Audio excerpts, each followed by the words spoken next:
shooting, scoring! And what a snipe! Oh, he smoked them like a Christmas ham, as we say. Back cross ice, what a save by Laurel! History has repeated itself. Greater Sudbury has won back-to-back NOJHL championships. This is NOJHL Game Day, presented by BrokerLink. How goes it, folks? I am Alex Bastyovanszky. Great to see you again.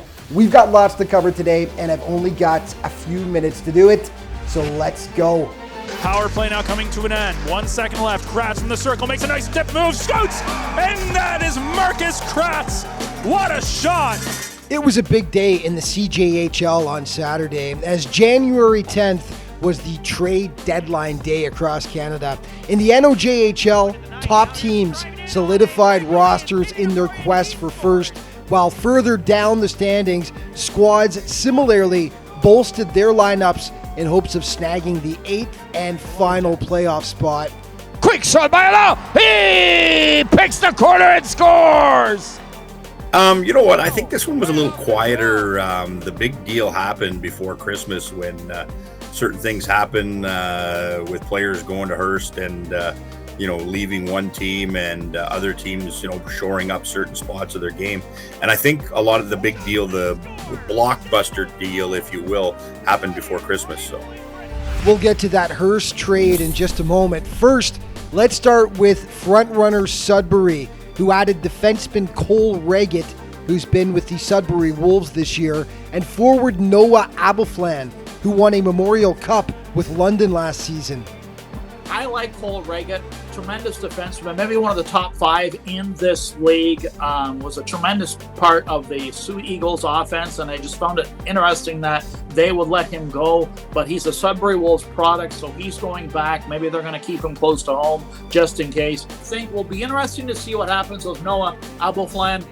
He is a Sudbury Wolves product, so will he come up and make an impact right away? The red-hot Timmins Rock added forward Max Hamelin, who was playing with the Winnipeg Monarchs of the Manitoba League, and local product Eden Etheridge.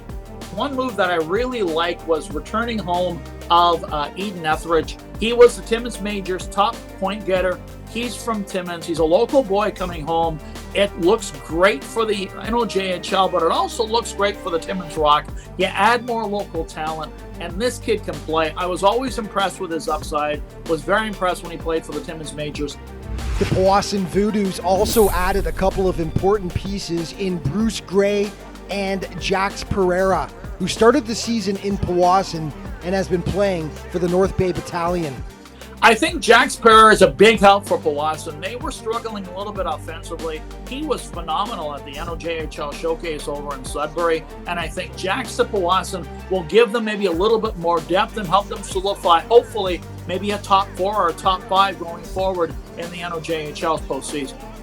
the other deal that I was looking at was Powassan showing up their defense, and they just picked up Bruce Gray, and he's a gamer. He's a 20-year-old, big, solid, can throw the weight around, can jump into the offense, and I really think that was a dark horse pickup for Powassan. The Espanola Paper Kings added big 6'5" forward Levi Lux from the Blind River Beavers, and also Michael Mrazek from the French River Rapids, who's put up 23 points in 33 games. Mrazek in alone scores! Mikey Mrazek is second of the game.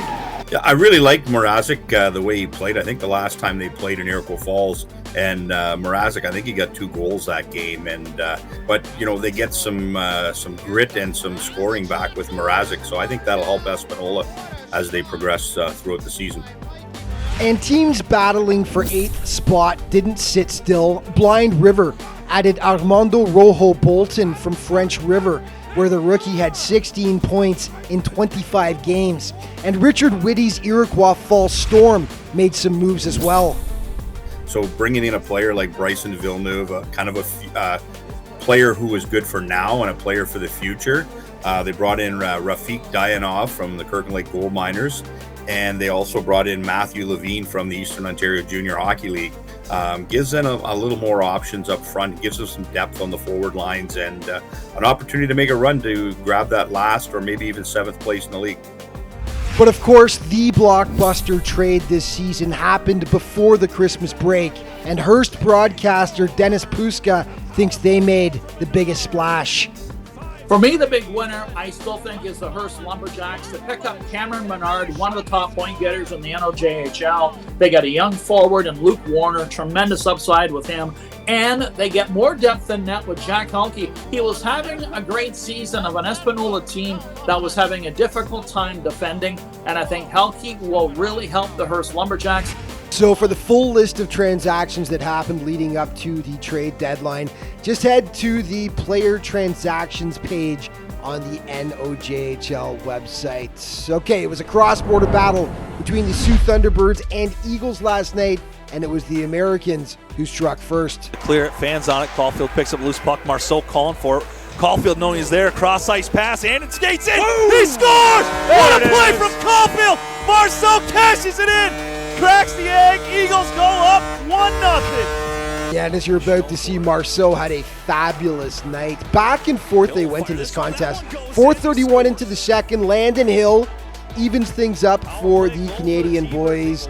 Late in the frame, though, it's Marceau again. They were just going in from all angles for him. Off the mask of the keeper in this case. The second of the game, 2-1 Eagles. In the third, once again, the T-Birds would equalize. Jackson Turnbull getting tippy with it out front. Makes it a 2-2 game, but then it was back to Mr. Marceau.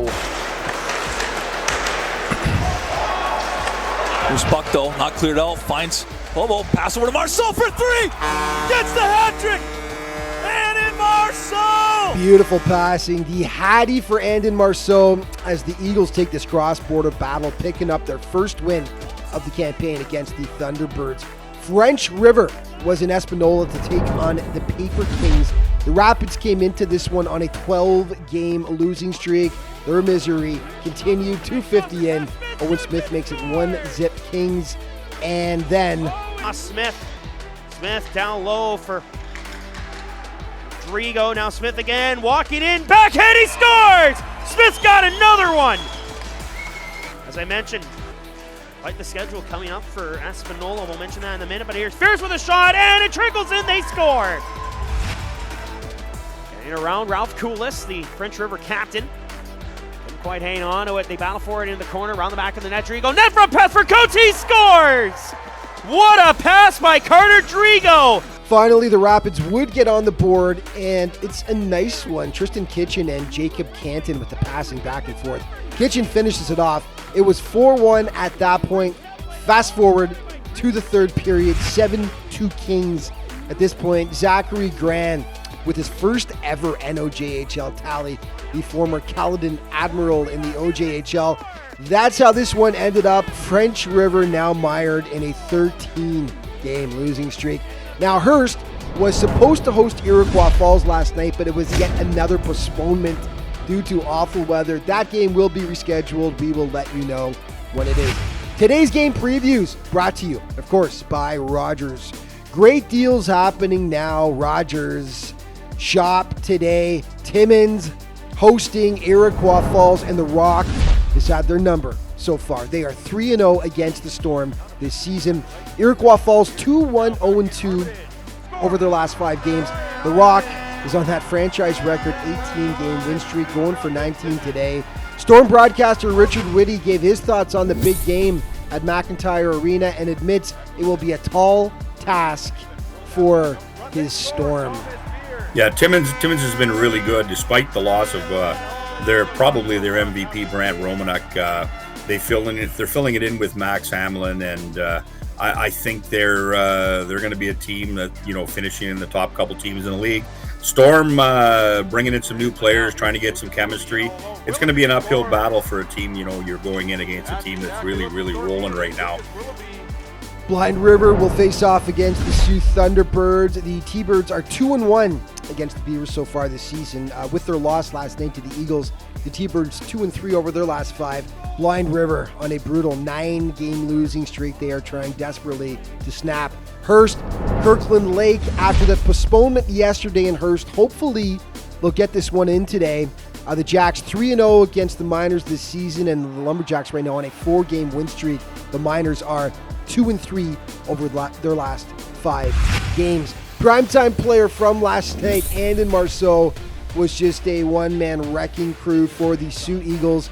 He got a natural hat trick to start the game for the Birds. 3 points in the contest. He was unbelievable as the Eagles beat their crosstown rivals. And your play of the day brought to you, of course, by our friends at BrokerLink Insurance. Life is confusing. Your insurance shouldn't be. And we're choosing Marceau's game winner. And this was his hat trick to boot. Here's Puck though, not cleared out, finds Bobo, pass over to Marceau for 3! Gets the hat trick! And in Marceau! Taking on the T-Birds himself, they go up 3-2 late here in the third period. And that's all the time we've got for today. But just a reminder, all throughout the season, to stay up to date on everything that's going on with the NOJHL. Be sure to check out the league's official social media outlets. Thanks so much for watching. See you next time.